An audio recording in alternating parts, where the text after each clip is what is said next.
nyuma y'uko Colonel Uwiringoma apfuye ku itariki 24 Gashyantare muri uyu mwaka 2026.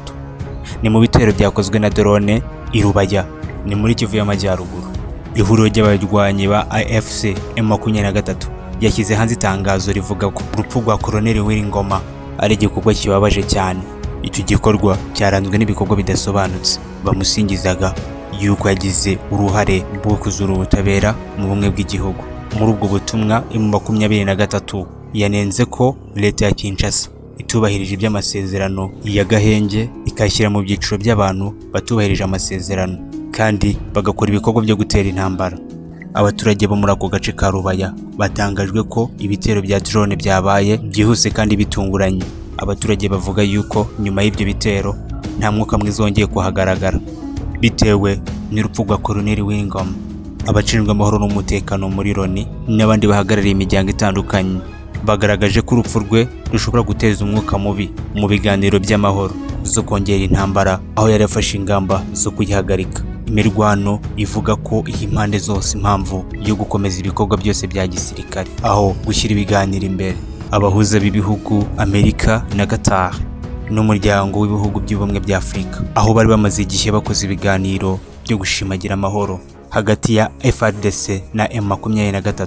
Urupfu rwa Colonel Uwiringoma rwatumye icyizere kigaragara mu buryo bw'amasezerano yo guhagarika intambara. Imirwano yakomezaga byari byarangije kubangamira ibiganiro.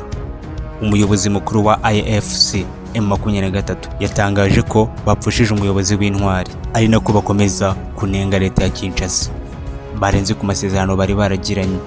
Ayo masezerano FARDC yaragiranye na M23. Ayo masezerano basinyiye i Doha muri Qatar, bavuga ko urupfu rwa Uwiringoma ari ikimenyetso cy'ukuntu amasezerano atubahirijwe, ariko na M23 yemeza ko izakomeza urugamba. Abasesenguzi bavuga ko gutuza kw'intambara hagati ya M23 na FARDC agiye kuba makeya cyane kubera urupfu rwa Colonel Uwiringoma rwabaye ku itariki 24. Ihuriro rya AFC M23 ryatangaje amagambo y'agahinda gakomeye basaba ku isi yose ibone ko ibintu byifashe. Abafatanya ibikorwa mpuzamahanga bafite impungenge y'uko ibintu bishobora gusubira budobi bikabangamira amasezerano, bikagarura umutekano muke muri DRC. Muri ibyo bitero byabaye, si Uwiringoma yapfuye gusa, harimo n'abandi bapfiriyemo, harimo n'abakomeretse. Banavuga ko na Sultani Makenga ashobora kuba yakomerekeye muri ibyo bitero. Urupfu rwa Uwiringoma ntabwo ari inkuru yonyine, ahubwo rugaragaza ko intambara muri DRC muri rusange iri kwiyongera, ko bishobora no gutuma ibiganiro by'amahoro bisubira inyuma.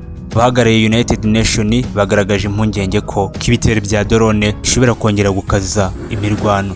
Abasivile muri Kivu y'Amajyaruguru bashobora gukomeza guhura n'ingaruka z'intambara. Basabye impande zombi, DRC na M23, gusubira mu biganiro aho gukomeza intambara. Umuryango wa Afurika yunze ubumwe wasabye ko guhagarika ibikorwa bya gisirikare byakongera amaraso, kubahiriza amasezerano y'Agahenge yari yarasinywe i Doha muri Qatar. Leta ya DRC n'abahagarariye AFC M23 babasabye ko bagomba guhagarika imirwano mu buryo bwose bushoboka. Ubwo bari barasinye amasezerano yo kugarura umutekano mu burasirazuba bwa Kongo, urupfu rwa Oliver Ngoma rwaje ruteza ikindi kibazo. Bamwe bavuga yuko inzira y'amahoro ishobora gusubira inyuma bitewe n'urupfu rwa Colonel Uwiringoma. Ese umutwe wa AFC M23 kuva washingwa, amateka ya AFC M23 ese ni iki? M23 ni umutwe w'inyeshyamba washinzwe mu mwaka wa 2012. Icyo gihe M23 ifata umuryi wa Goma yokejwe igitutu n'amahanga. M23 icyo gihe iza gutsindwa n'ingabo za Kongo, ubwo ingabo za Kongo zafashwaga na Loni. Icyo gihe M23 yacicemo ibice, bamwe bahungira mu bihugu bituranye. Mu mwaka wa 2021 M23 yongeye kugaragara mu migwano yafashe mu bice byinshi bya Kivu y'Amajyaruguru. Leta ya Kongo yashinjije u Rwanda kuyishyigikira, aribyo byatumye umubano wa Kongo n'u Rwanda hazamo ubushyamirane mu buryo bukomeye. Impamvu itera intambara muri Kongo ni amabuye y'agaciro bafite, harimo koruta, harimo zahabu ndetse n'andi mabuye y'agaciro. Harimo imitwe yitwaje intwaro myinshi iharanira kugenzura ibirombe birimo ayo mabuye. Amateka y'ubushyamirane bw'amoko n'ingaruka z'inyoko muntu mu mwaka wa 1994 mu Rwanda abahoze ari interahamwe bahungiye muri Kongo, ariho bagiye bakomeza imirwano. Ibihugu bihana imbibi na Kongo, u Rwanda na Uganda bifitanye amateka y'ubwumvikane buke. Hariho ibirego byo gushyigikira imitwe yitwaje intwaro. Sultan Makenga ni umwe mu bayobozi bakuru ba M23, yabaye umuyobozi wa gisirikare kuva mu mwaka w'ibihumbi 2012. Afatwa nk'umuntu ukomeye mu gufata ibyemezo bya gisirikare, ariko yagiye akomeza kugira ijambo rikomeye mu mirwano yagiye iheruka kugeza amagingo ye. Ese amahoro muri aka gace ka Kongo arashoboka? Birasaba ibiganiro byimbitse, kubahiriza amasezerano, imibereho n'umutekano w'abaturage. Ariko amabuye y'agaciro na politiki y'akarere n'inzangano z'amateka aribyo bikomeza gutuma amahoro aba imbogamizi. Nyuma ya Jenoside yakorewe Abatutsi mu Rwanda mu mwaka 1994, abahoze ari ingabo za leta ya Habyarimana n'interahamwe bahungiye muri Zaire, icyo gihe niko yitwaga. Intambara ya mbere ya Kongo yabaye mu mwaka 1996 kugeza mu mwaka 1997. Aho ni nyuma ya Jenoside yakorewe Abatutsi mu mwaka 1994.